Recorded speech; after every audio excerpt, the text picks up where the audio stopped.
Dear participants of International Academic Conference, United States, Politics, Society, and Culture. We are happy to welcome you at the Faculty of History, Tarasa Shevchenko, National University of Kyiv. Thank you so much for your interest and for your participation.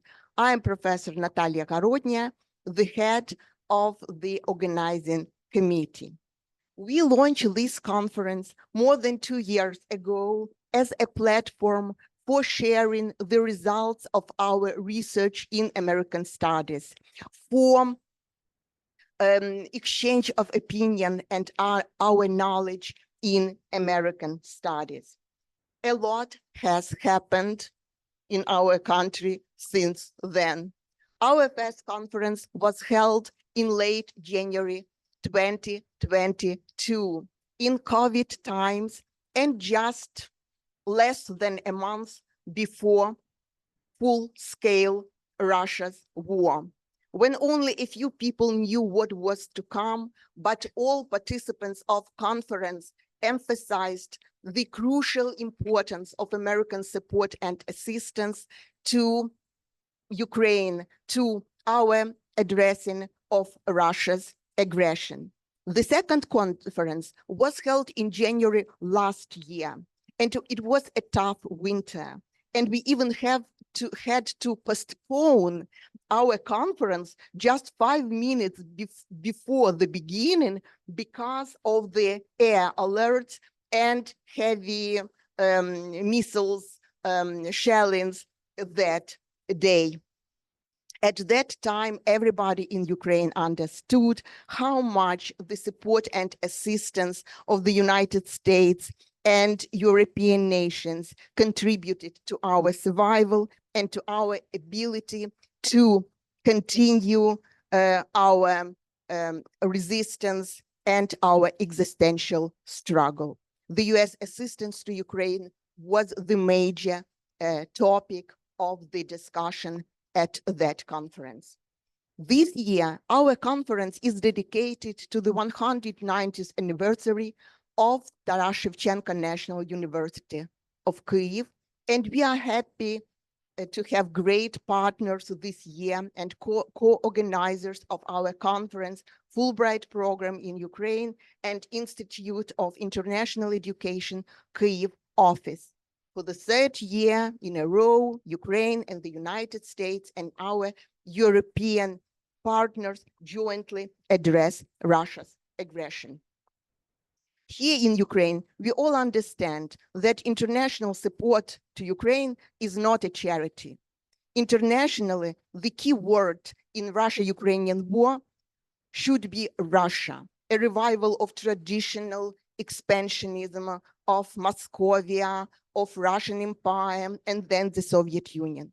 For this reason, this assistance is not only about Ukraine, the future of Ukraine and Ukrainian, but it is also about the future of the world, of the international system and world order, and the leadership of the United States in it, and the role of liberal democracies in it.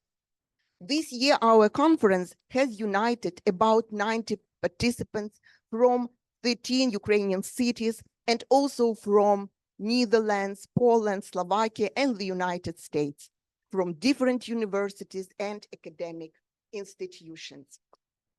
We are grateful to the keynote speaker, Dr. Gaetana Ditamasa, for your willingness to share your knowledge and your experience on European American studies. Besides this opening session and 6 parallel panels following it, all participants are invited to join the International Academic Bridge at 6 p.m. for discussion of presentation of mostly American scholars. The major goal of this conference includes promotion of American studies in Ukraine and better understanding of the United States, its policies, society, and culture in Ukraine and internationally. At the same time, we seek to promote better understanding of Ukraine in the United States, Europe, and beyond.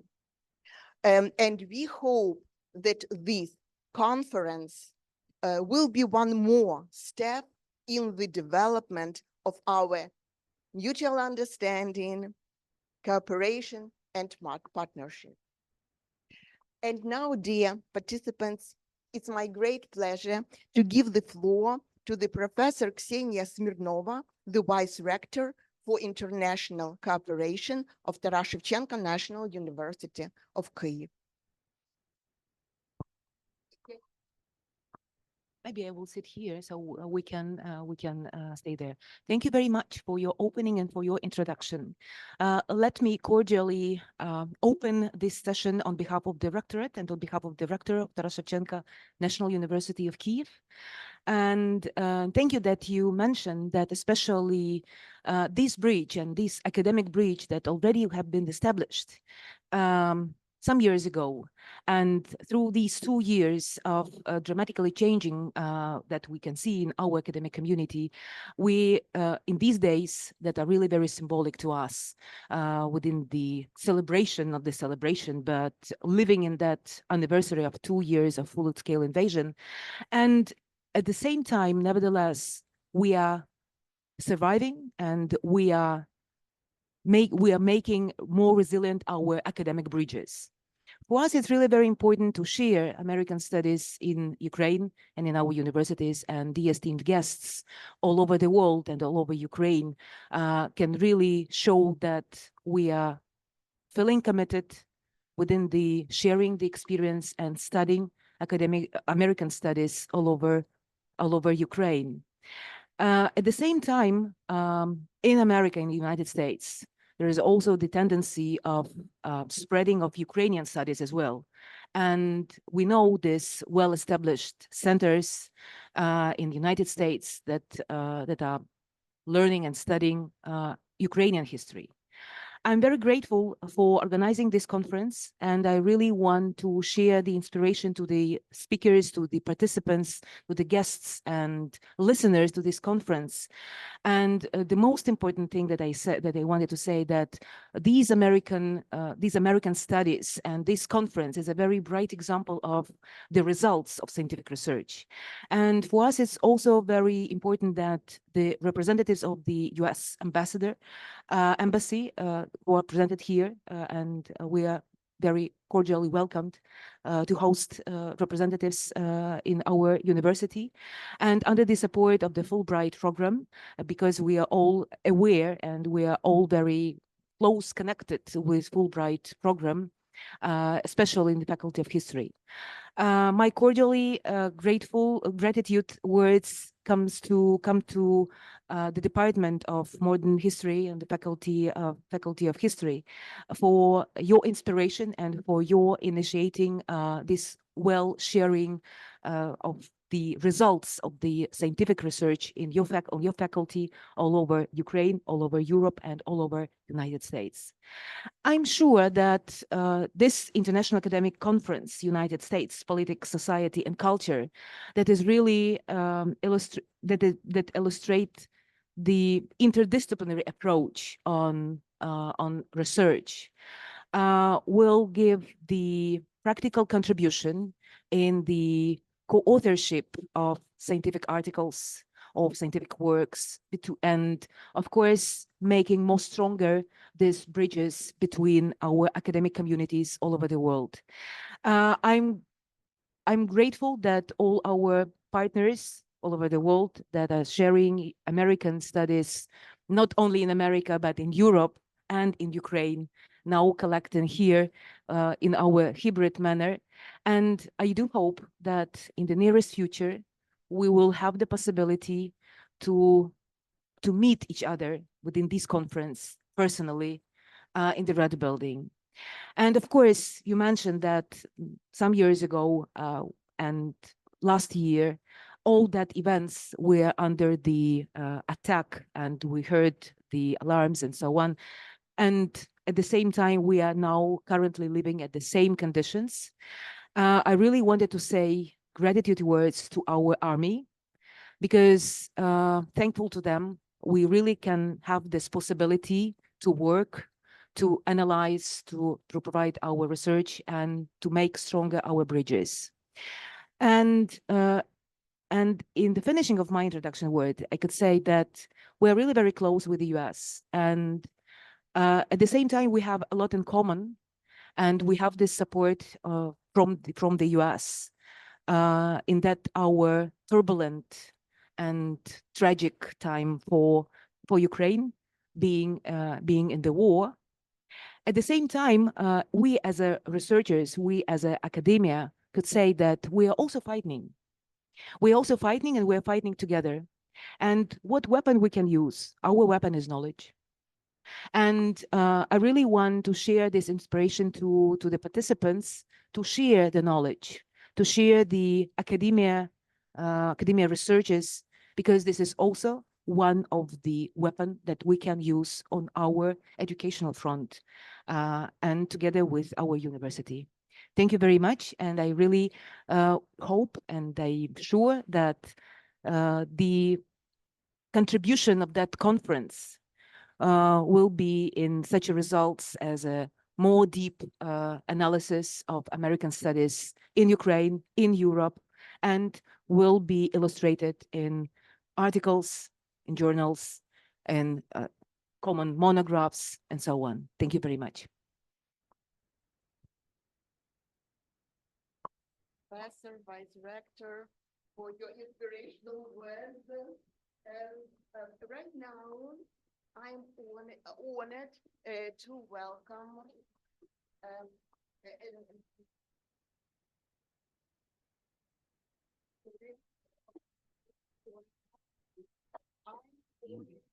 Unfortunately, yes.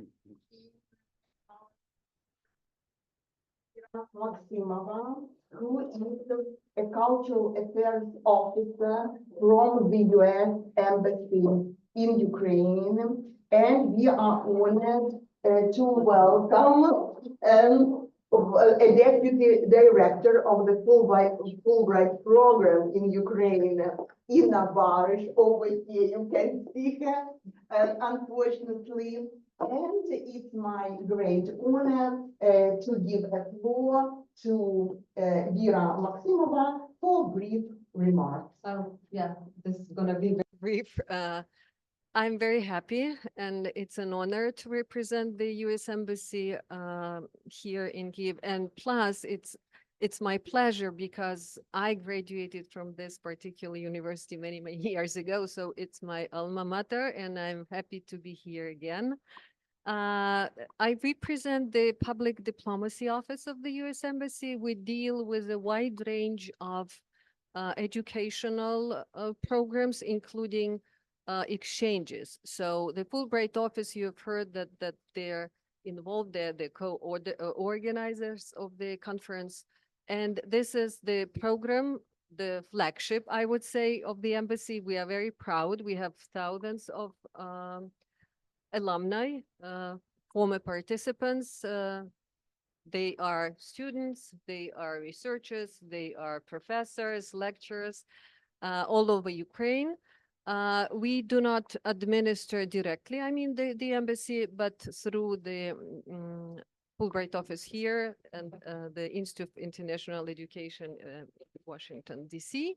So I encourage everybody, those who have never heard about the exchange programs that the U.S. Embassy, the State Department actually supports, to check our website and maybe to find an exchange program. Besides talking about the American studies, one of the programs, it's a summer institute on American studies. I think, if I'm not mistaken, that the open season is still on. So please check, apply, and I would be happy that if some of you would go to the US and participate in one of the programs. Thank you very much to the university. Thank you to the Fulbright office. And I would also echo and what Ksenia told, that we hope that next year, the next conference will be held offline. And yeah, this is, I mean, the interaction and that format matters a lot. Thank you. I wish a very successful conference and hope to see you at 6 o'clock, some of you online. Thank you. And very important information here for all scholars and students. Yeah, thank you. And right now, in spite of time difference between Ukraine and California, Jessica Zichovich, the director of Fulbright program in Ukraine and Institute of International Education Kyiv office, welcomes us via video message.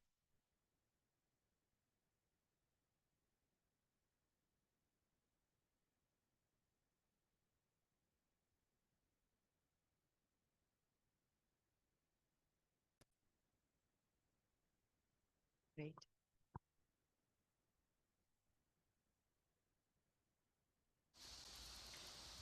Welcome. My name is Dr. Jessica Zachovich. I'm Director of Fulbright Ukraine and Institute of International Education Kyiv office. It is an honor and a pleasure to welcome you today to the 3rd Annual America Studies Conference, U.S. Society, Politics, and Culture in partnership with Taras Shevchenko National University of Ukraine. We at Fulbright have enjoyed a long partnership with Taras Shevchenko University, having hosted many fellows at the university and also scholars and students of Taras Shevchenko becoming Fulbrighters, traveling, living, working, researching in the United States. So we have already been engaging in international relations and in U.S.-Ukraine relations, and I'm particularly excited today to hear the innovative ideas from the specialists, the historians on the United States foreign policy, on other aspects of U.S.-Ukraine relations in the long history of our countries, and also want to underline the importance of the moment right now in which Ukraine is defending global democracy. I'm also interested to learn from the academic bridge, the international academic bridge, at the end of our conference today, which will feature some of our American historians and their vision and ideas at different levels of their careers, both early scholars and tenured scholars sharing insights into how we can support the international research community between our two countries. I would also like to encourage everyone to tune into our YouTube. We regularly have symposia and events in which we record and post our talks there. We also have a traveling photographic exhibition, War and Resistance in Ukraine, which is now on display at America House in Kyiv. And we have all of our competitions for students, scholars, and Ukrainian language teachers open. So please consider applying and encourage your colleagues to apply to become future Fulbrighters. I want to again thank you very much for attending, participating, and all of your ideas that you will be sharing today. So, Slava Ukraine!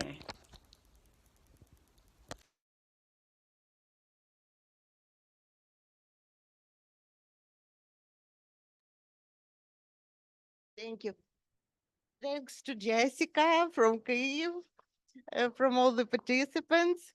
Right now, it's my great pleasure of passing the floor to Professor Oleg Mashevsky, who is the head of the Department of Modern and Contemporary History of Foreign Nations and the guarantor of the educational program, American and European Studies at the Faculty of History, Taras Shevchenko, National University of Kyiv.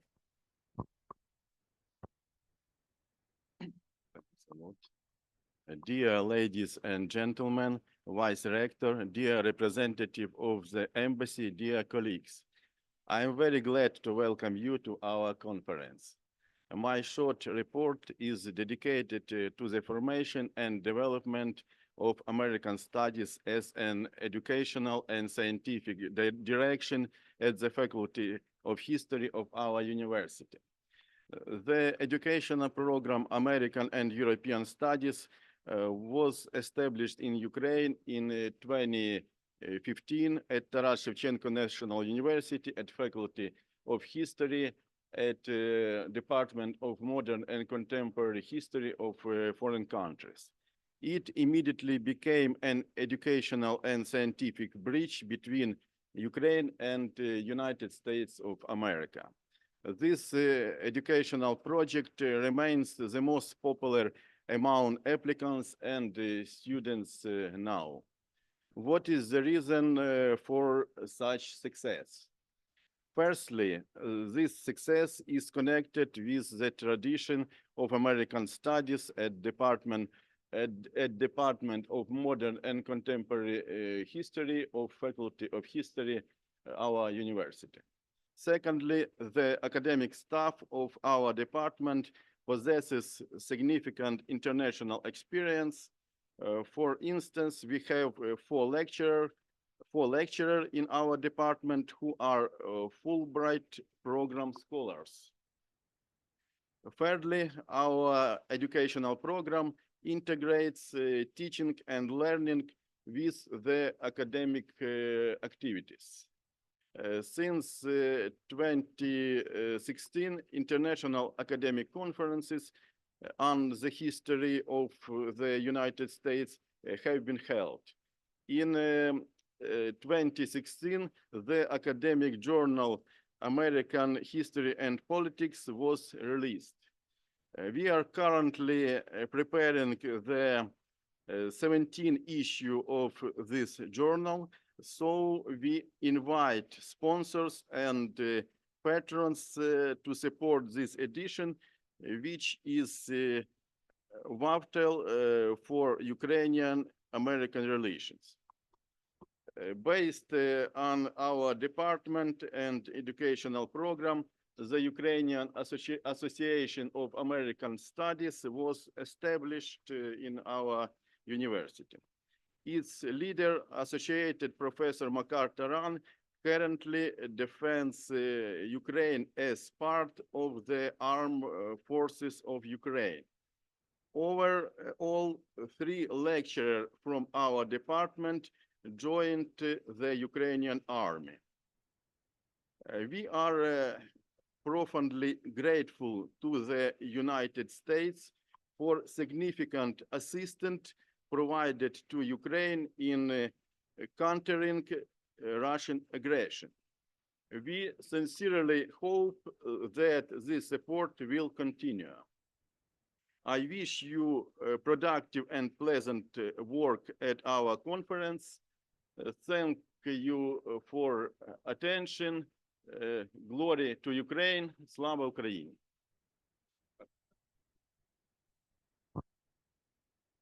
Thank you, Professor Mashevsky. And over here, I'm here.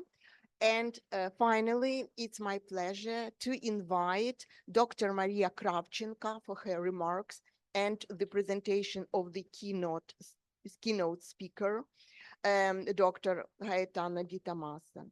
Maria is a program officer at Fulbright program in Ukraine and Institute of International Education, Kyiv office.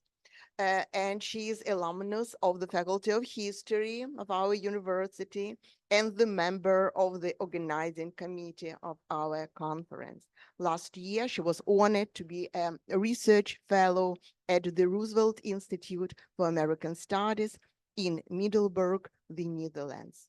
So, Maria. Thank you, Natalia.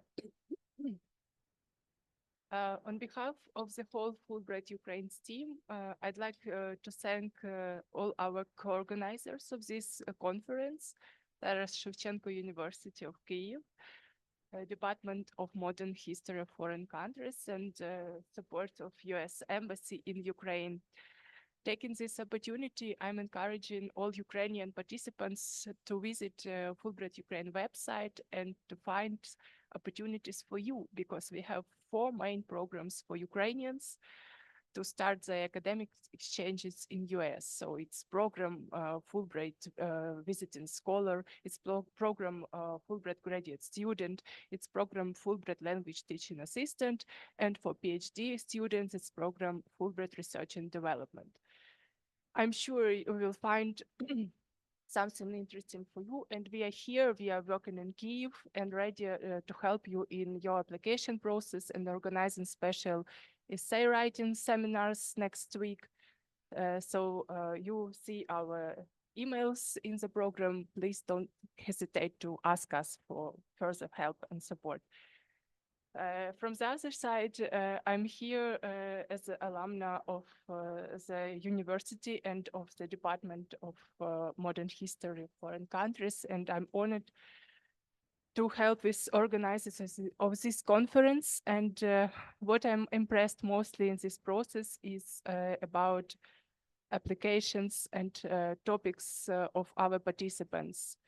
There are a variety of so many interesting topics, and they are different and came to us from different level of scholars, starting from bachelor program students and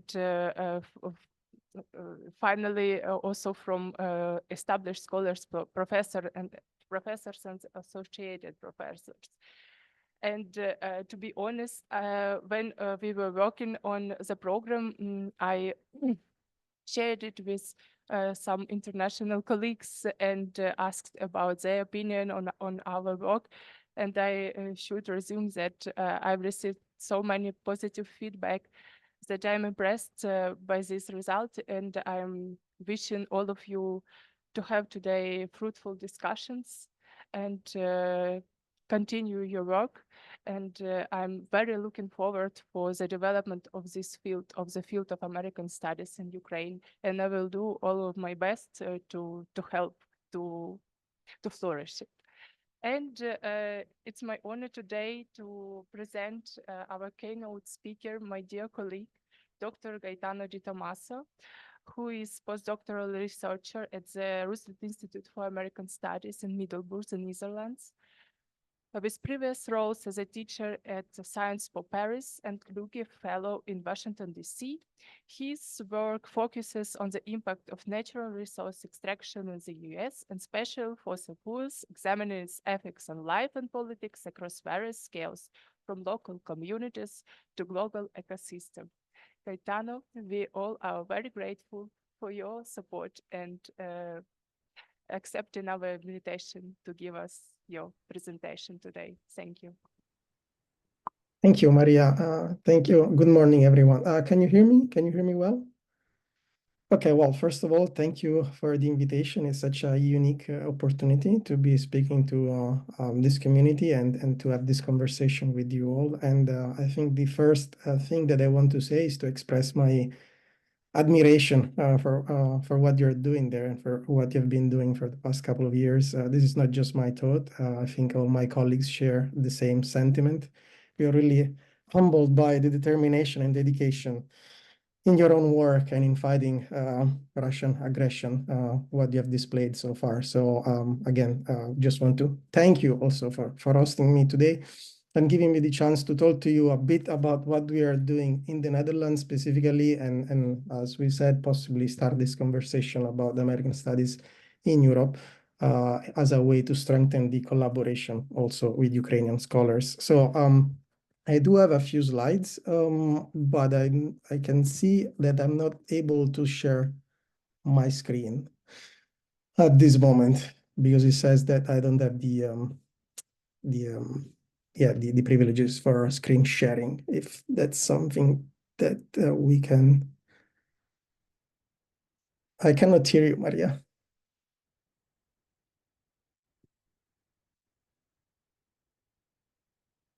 Otherwise, I can do without. It's not a huge problem. I just wanted to show you where we are located in the Netherlands and the kind of work that we do briefly, but it's not a problem if it's not possible.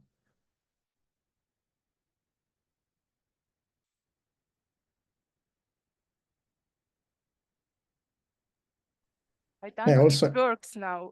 Thank you. Okay, thank you. That's great. Let me try this then. Just a second. Okay. Should be. Okay, can you see my slides? Yes. Okay,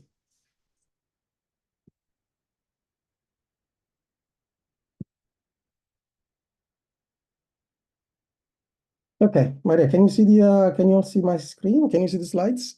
Yes, okay. So yes, the topic of today is, of course, trends, challenges, and opportunities in American studies in Europe in this age of crisis. And these are just some ideas, but there's to start a conversation about this topic. So first, a few words about the background, my background. As Maria mentioned, I'm a researcher in this research institute in the Netherlands, located in Middelburg, which is in the southwest of the country. It's highlighted in the map. It's not a very well-known part of the Netherlands, but it's beautiful.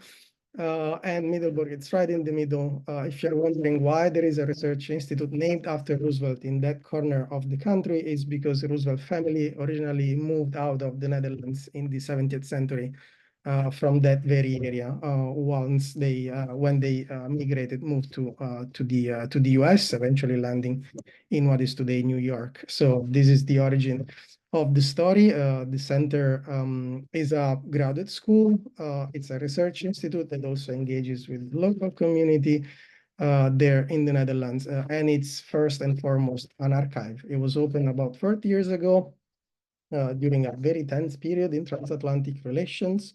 In the early 80s, during the Euro missile crisis, which is also some relevance for today's geopolitical context. Unfortunately, this is when the decision was taken to strengthen the relationship between the two sides of the Atlantic and open this research center in the Netherlands, also marking the anniversary of the establishing of diplomatic relationship between the US and the Netherlands.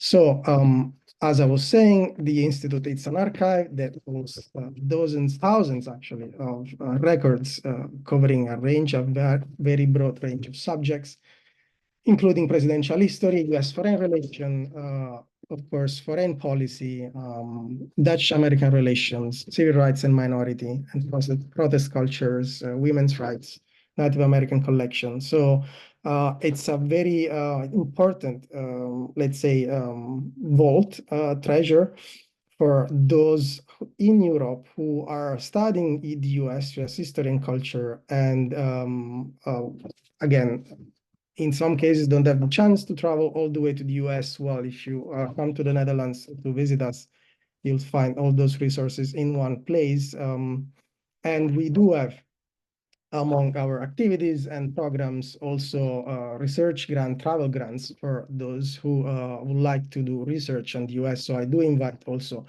to check our website and see the opportunities available, not only to researchers, but also to, again, students to travel to the Netherlands and visit us. Maria was with us last year as a visiting scholar, which is also something that again we sponsor throughout the year. And so I do, as I said, invite all of you to take a look at what it's available through our website and institute. This is a bit of what we do. This is our team to show what we work on, mostly in terms of teams. We have PhD students that are fully sponsored by the center that focus mostly at this moment on the project that revolves around race and democracy in the US. Also studying the racial inequalities that characterized American democracy. We are a relatively small team. I'm a researcher there, and together with me, there are a couple of colleagues that work in Leiden, which is the university we are affiliated with formally. And we are currently expanding also our research agenda to incorporate themes related to environmental issue and environmental history. And that's what I'm primarily concerned about. The Institute per se also serves as a sort of a hub for the American study programs in the Netherlands that you see on display here. There is also a national association named NASA that, let's say, is a forum for discussion for all those interested in working in American studies in the Netherlands. These are the programs that are currently available in the Netherlands. And I see that in the audience there is Frank Mering, a Redbound, and let me also take a second to acknowledge the amazing work that they are doing there this semester. I'm also teaching there, and it's just an impressive department, and I'm very happy to be able to be there as a part of the team this semester. Again, broadening up possibly the scope of American Studies in the Netherlands through this program and all the students who gravitate around these programs. Let me move on, yes, to the actual topic of today, which is American Studies in the Netherlands. And let me start by saying that, of course, as we know, American Studies, it's a field of study, a discipline. It developed in Europe in the second half of the 20th century as a Cold War product, and today, as a matter of fact, is generally transnational and transdisciplinary. It encompasses a broad range of topics, including historical connections, cultural exchanges, social change, policymaking, and economic affairs, and it does so by drawing upon various disciplines such as history, literature, cultural studies, political science, sociology, and more. The goal of American Studies is, of course, to examine American history, society, and culture, but also, and increasingly so, to study the ways in which Europe and America have influenced and shaped each other's development. This cross-disciplinary ethos encourages critical thinking, openness to different perspectives, and diversity of skills, supporting complexity and the exploration of historical and contemporary topics. The result of all this is a constant invite to challenge oversimplifying narratives about the US and its historical trajectory, and look carefully at the role of all sorts of actors, institutions, people, individuals, but also ideas and technology, the role that they've had in shaping and renegotiating this transatlantic exchange, the constant relationship between the two sides. And indeed, one of the defining features, I mean, at least I think of American Studies, is that it's a forward-looking study of American society, culture, and it's not just about understanding the past. As a matter of fact, it's about interpreting the present and also possibly anticipating future trends in transatlantic relations. And this is one of the most fascinating aspects of American Studies, which is that it's always been able to quickly react and change alongside social, political, economic, and cultural trends. And so that's why in this current age of crisis, characterized by global pandemics, the rise of right-wing populism, climate change, economic instability, and tragically, war, I think there is this moment does present unique challenges, of course, but also opportunities for American Studies in Europe to develop further and revitalize itself once again, as it has done throughout the 20th century. These crises have not only tested the resilience of democracy and transatlantic relations, but also prompted a revaluation of existing paradigms and approaches within the field. They have exposed the vulnerability of democratic governance in the last few years, for sure.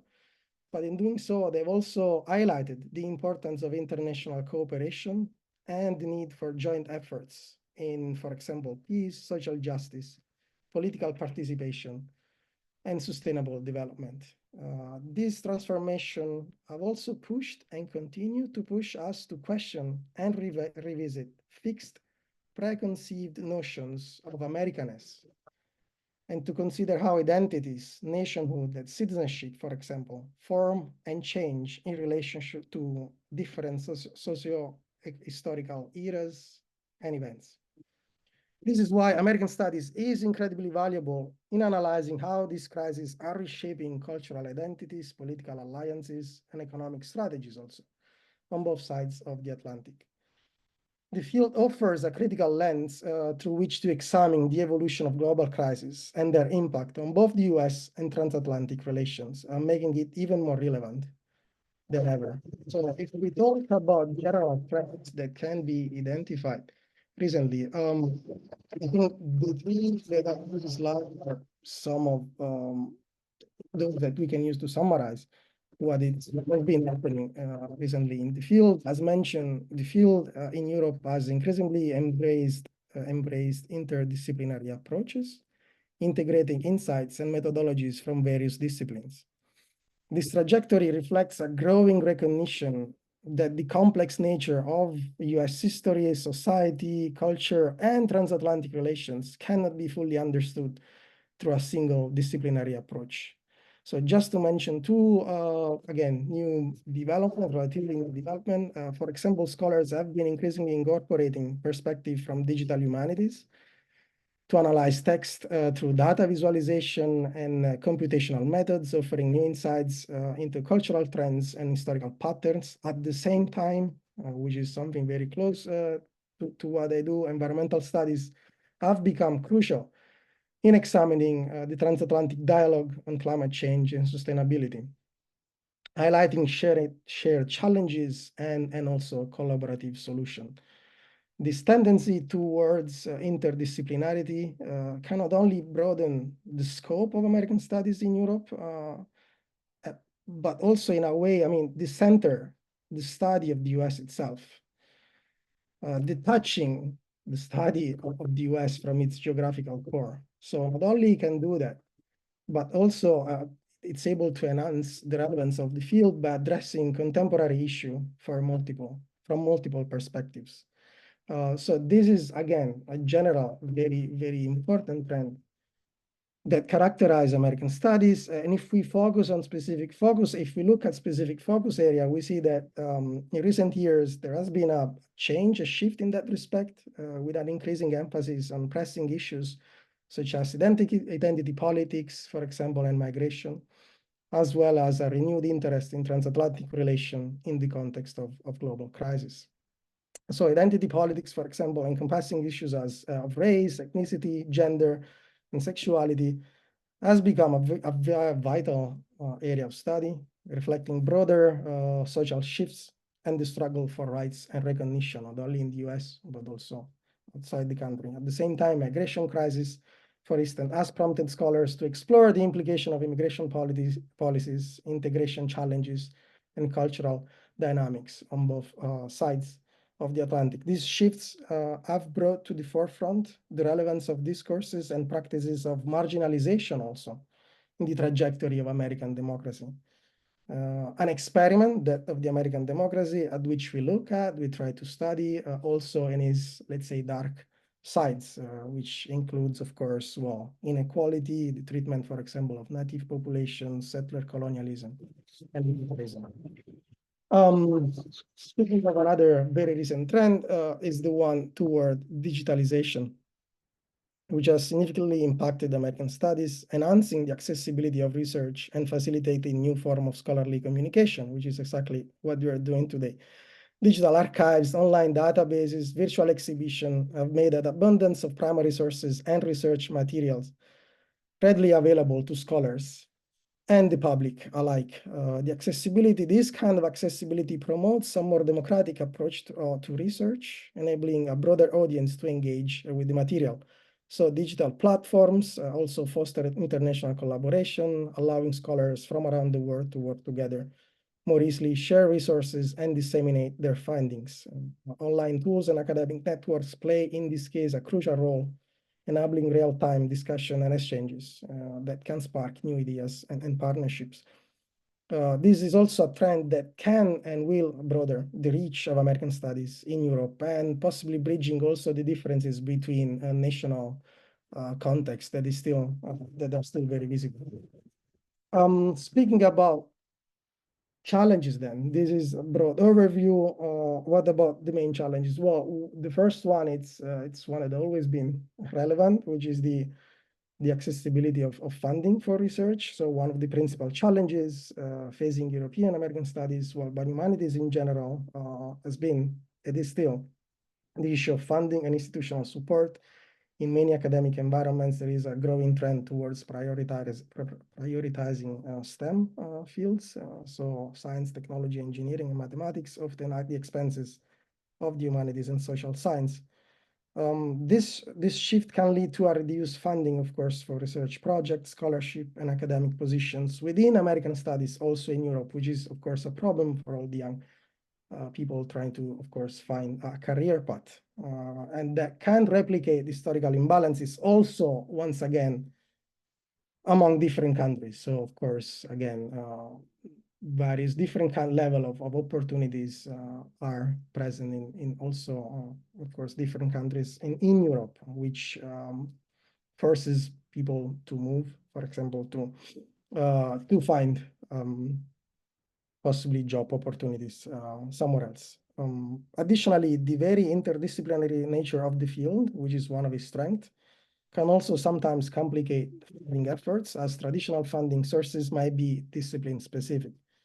So these financial challenges do require scholars to be increasingly innovative in securing support, whether through collaborative projects that bridge different disciplines or advocating for the value of humanities research in addressing contemporary societal challenges. Something else that is also what we mentioned as a challenge is that the one here, which is navigating political and cultural sensitivities, do present another significant challenge for American studies, particularly in an era of increased nationalism and political polarization. The field often touches on sensitive topics, as we said, identity politics, immigration policies, gender and sexuality, historical grievances, and these can easily lead to controversy of backlash from political, institutional actors, especially in a political climate that is verging towards, again, right-wing populism, and also depending on the different cultural context of the various countries. And this is something that I mentioned already, but it is present even, again, within Europe. There is still some sort of division along national lines in American study programs. So again, people in the Netherlands, for example, are not so connected to those working on American studies in Italy, despite how close those countries are. That's also depend on historical trends and how the field has developed specifically in those countries. At the same time, as we know, promoting open, respectful dialogue and ensuring scholarly work is grounded in solid research. So again, proper academic work is essential to bring our knowledge and understanding forward. So one of the challenges is to patch those differences and bridge the connection between different national contexts. What about the second half? The other side of the moon, which is about the opportunities that this period presents.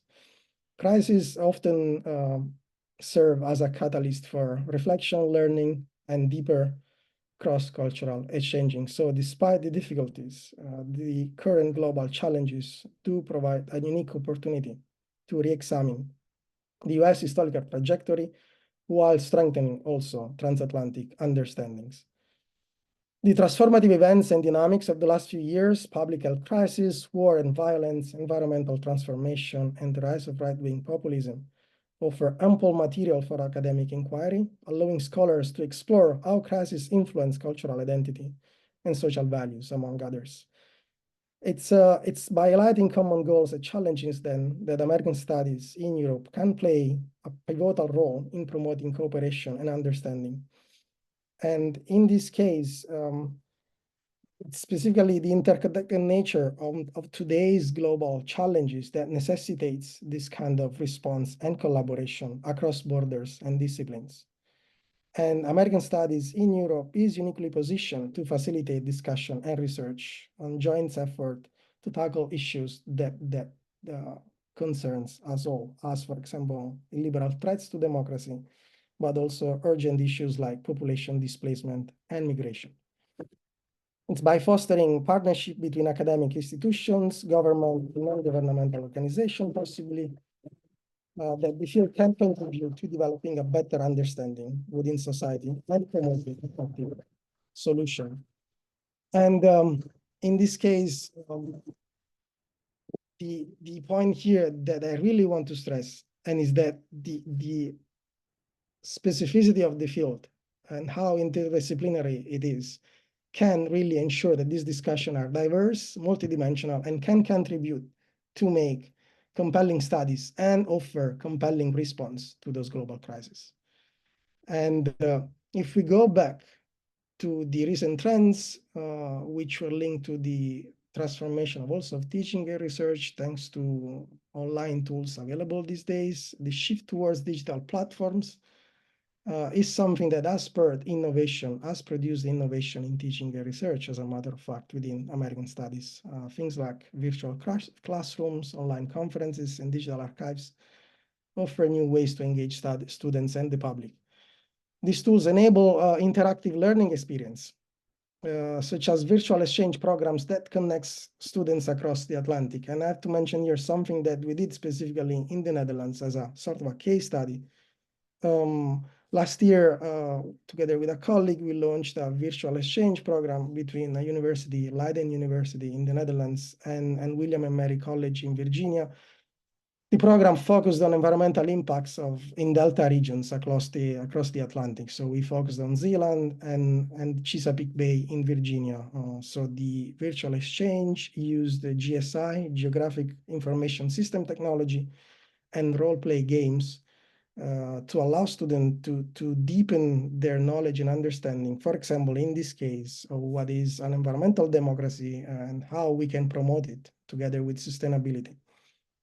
The program, which again consisted of getting students together during several weeks online, making them work online thanks to these online tools, enhanced intercultural communication and strengthened soft skills and digital competencies. And it was one of the most successful programs of that sort in the Netherlands. And we're still replicating this year, and I'm very happy to talk about this if there is the chance later. Finally, the last point before concluding, what about Russian aggression, which is clearly, again, a tragic recent development that has affected the way in which we study and in which we work in Europe.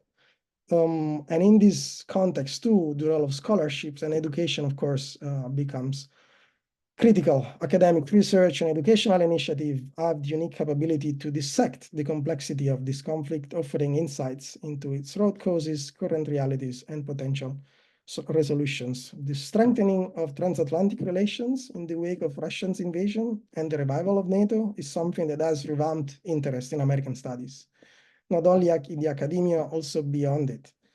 So discourses about shared interest, collective security, mutual protection are still central in European relation, and at the same time, calls for unity, democratic and calls for unity around democratic ideas and principles need to be checked constantly against the transatlantic, as we said, rise of illiberal tendencies, democratic policies, and social ecological needs that are increasing across Europe.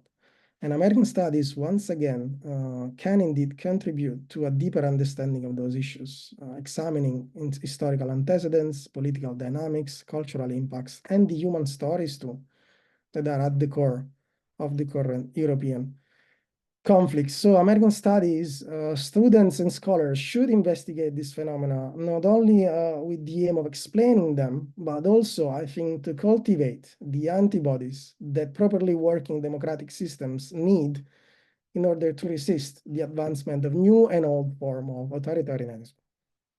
So scholars in the field are encouraged to engage with the conflict, not just as a subject of study, but also as a pressing global issue, as you also mentioned in the introduction, requiring informed analysis and thoughtful intervention. This is because educational institutions can play a pivotal role in shaping public discourse through seminars, workshops, and public lectures, exactly as the event of today. They can create spaces for critical engagement and dialogues, contributing to a more informed and empathetic global citizenry.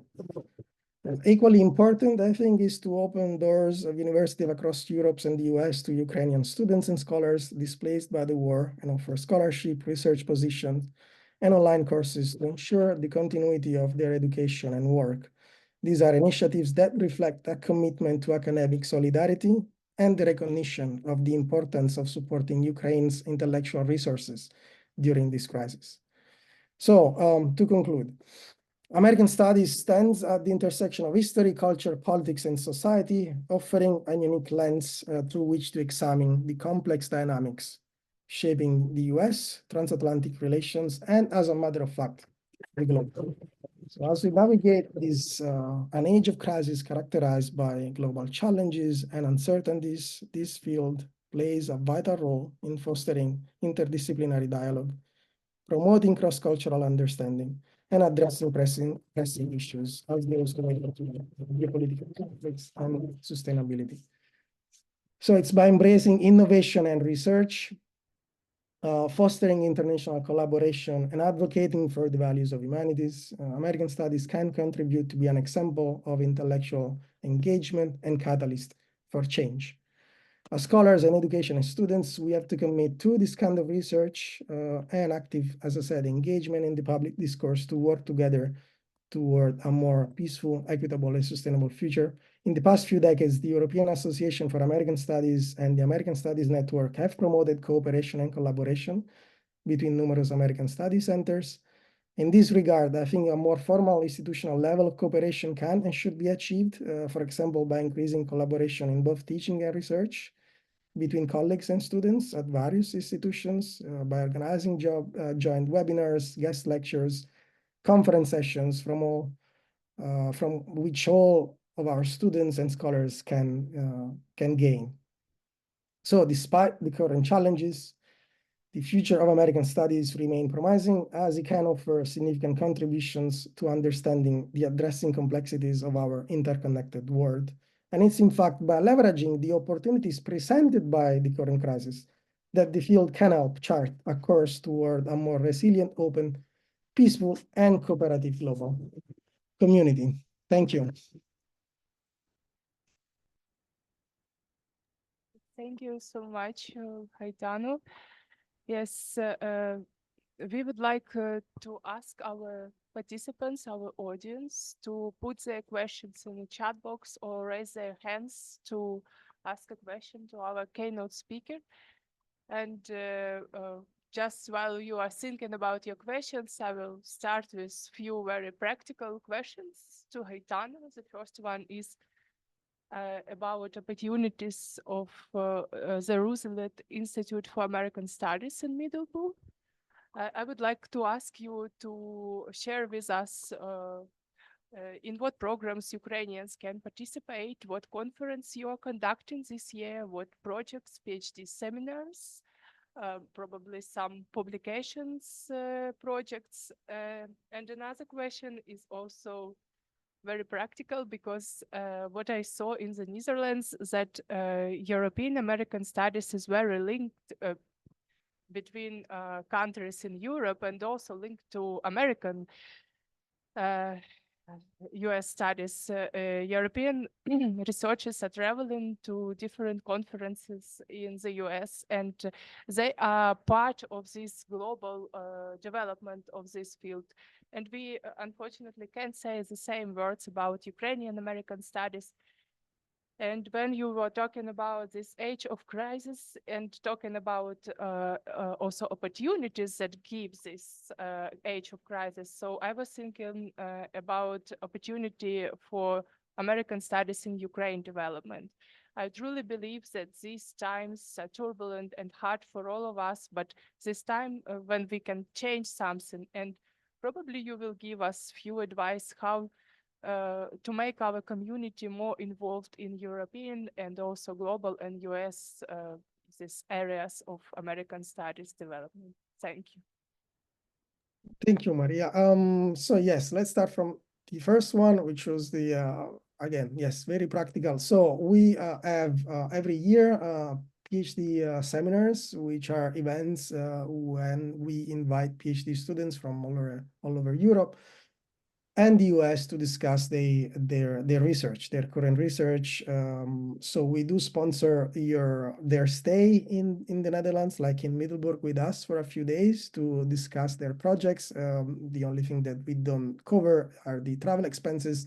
And we have those twice per year. And any, of course, PhD students in Ukraine is surely welcome to apply and come to Middelburg for a few days to engage with their colleagues from other countries to discuss their work. That's the very first one, and it's a very, again, useful resource for those completing their PhD in American Studies, any topic related to American Studies. We also have an annual conference that changes the topic of the conference changes every year. This year it will be in December, and we will focus on democracy and race. This year the conference is being developed by the group of PhD students that you saw on the slide, plus our director, because they are finishing this year, so they will be their, like, let's say, final event at the RIAS.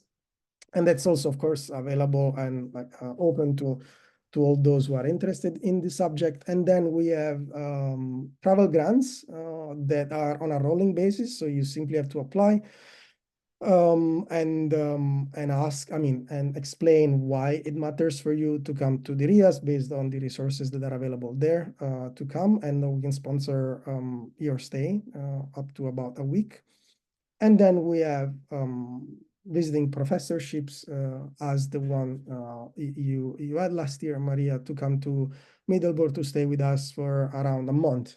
And we have a couple of those per year, and that's also on a rolling basis. So I also invite you to get in touch with us if you have like project that would require or that would benefit from a stay in the Netherlands to submit those requests and come to us.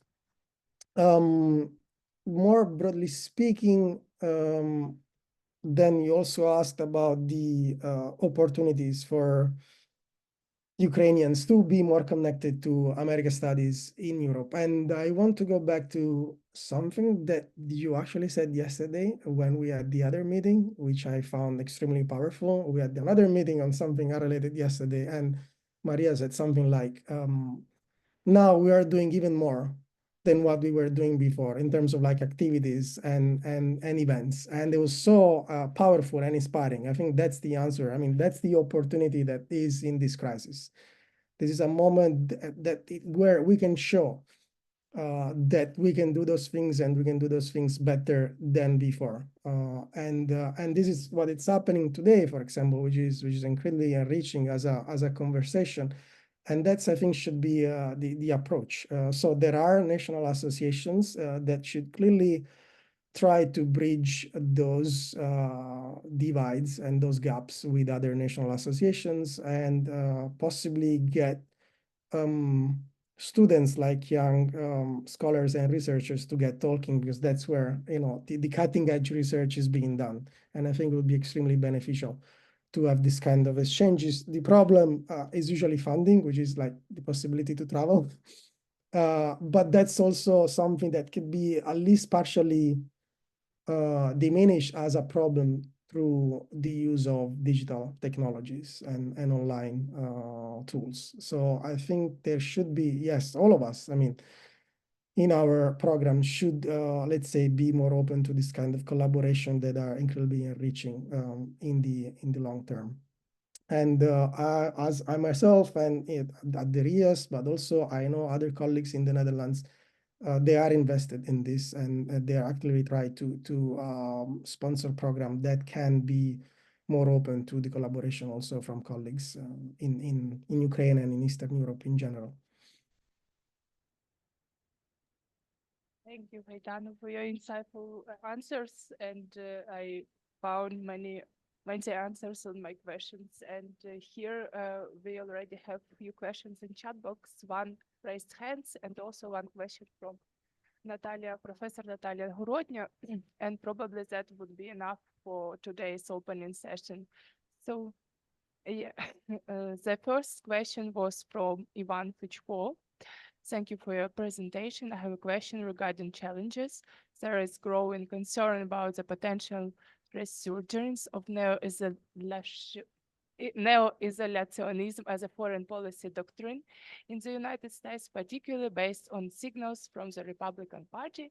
Do you believe such a threat exists? If so, how might it impact the development of American academic studies in Europe?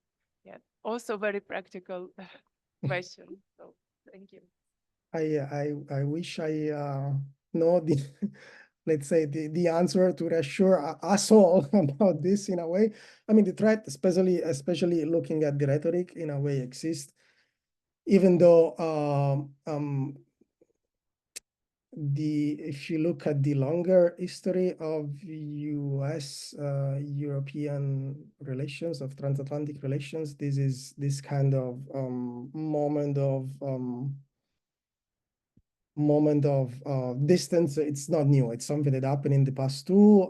We had phases in which the two sides of the Atlantic and allies, a member of the transatlantic North Atlantic Partnership, did not go along for various reasons, also strategic reasons, also during the Cold War. So it's not an entirely new, let's say, phenomenon of development, even though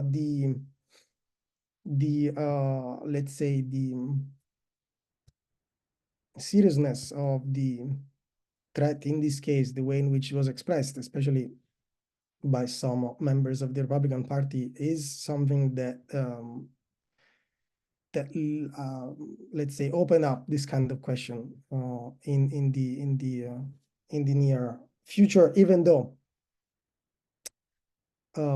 this kind of threat was there also 4 years ago, like before the current presidency, and we know that now, again, the structure that connect also at the strategic level, the two sides are still strong. So in terms of actual impact, I would, let's say, be optimistic about this, saying that what connects and bonds us is stronger than what divides us in a way.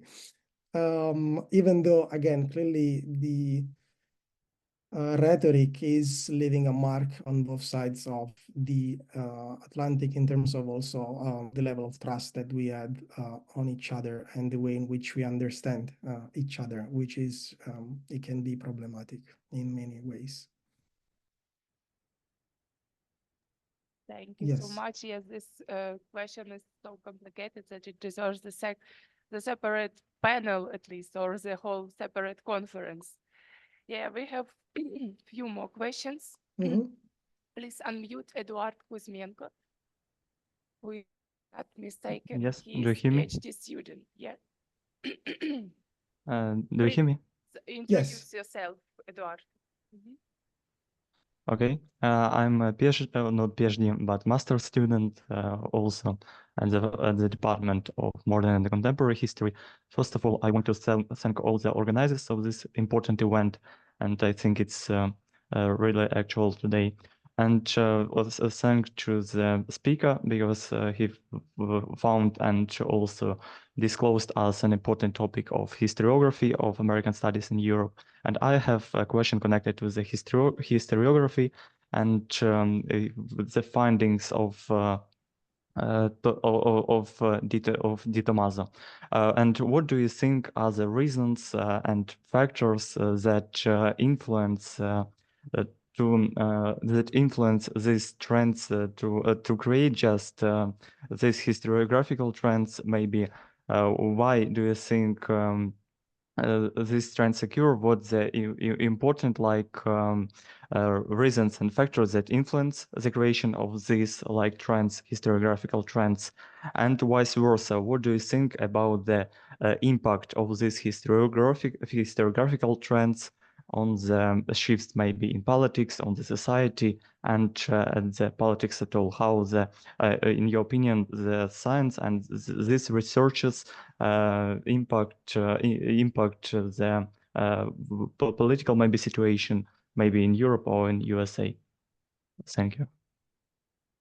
Thank you. About historiography, well, I mean, it's the people who do historical research and engage in American studies are people who live in a specific historical period, and so also their choices are inevitably shaped by the socio-political context, and that's a good thing because every generation or every few years there are new, let's say, discussion at the academic and the public level that guides us in asking different questions and finding possibly different answers to those doubts or issues that affect us all. And so I think changes in historiography reflect the changing interest also in society about specific topics and issues. And that's a very, again, healthy development, which proves that the field is alive and can engage and can have a role, as you said, in a public setting, in a public conversation. So that's why, again, our research should somehow be detached by the pressing needs of everyday life, but at the same time, it needs to engage with whatever it's around us as scholars, as we also have a public, let's say, role in many cases to fulfill as those who can interpret, in many cases, the past in order to offer possible solution or at least a better understanding of the processes that are around us. So those two things are, I think, interconnected, and it's inevitable that people working today on certain teams are somehow invited to work on specific teams due to the relevance that those teams have in society. I don't know if it makes sense, but that's like, there is always like an exchange between our role as scholars and what we are as members of the society. And so it does have an impact on of course, I mean, in many cases, it's also something that we should aim for, which is to be able to interpret those phenomena and be able to make them understandable to a broader audience so that change can be implemented. Also at the political level. Well, of course, depending on the kind of analysis and work that we are doing. So for all of us engaging in American studies, I think all of us have an interest in understanding the past and understanding the present as a way to also, as I said during the presentation, especially in this case, promote the growth of specific antibodies, for example, that can prevent the rise of authoritarianism or liberal tendencies in today's democracy. So, yeah. Thank you, Thank you. Gaetano. And yes, we have one last question, Okay, and then thank we you. will say goodbye to each No, we're other already because we over have time, parallel yes. sessions in few Yes. minutes. So I would like to ask our Mikhailo to introduce himself and ask a question briefly. Thank you. Okay, I will be brief. I'm a PhD student at the Odessa National Mechnikov University. So I would like to thank Gaetano for his presentation. And my question is, in your opinion, which topics are the most popular in the American studies in recent years, let's say last 10 years? Well, surely everything related to race and identity, it's been gaining attention, and rightly so. Also due that also is connected to, for example, studies that have to do with indigenous history. So Native American history and Native American population, as I said, race and identity, gender and sexuality. Those are all things that in the recent years have expanded those kind of studies after decades in which they were somehow overlooked.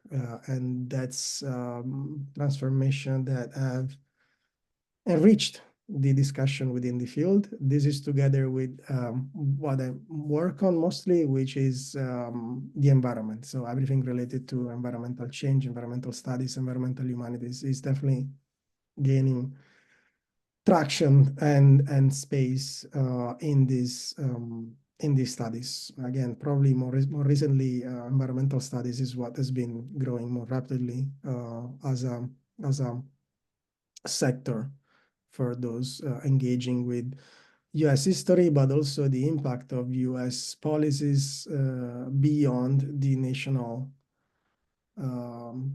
scale on a global, let's say on a global level. So the transformation that the US has determined in the 20th century have an impact on today's life and the way in which the environment around us is shaped today.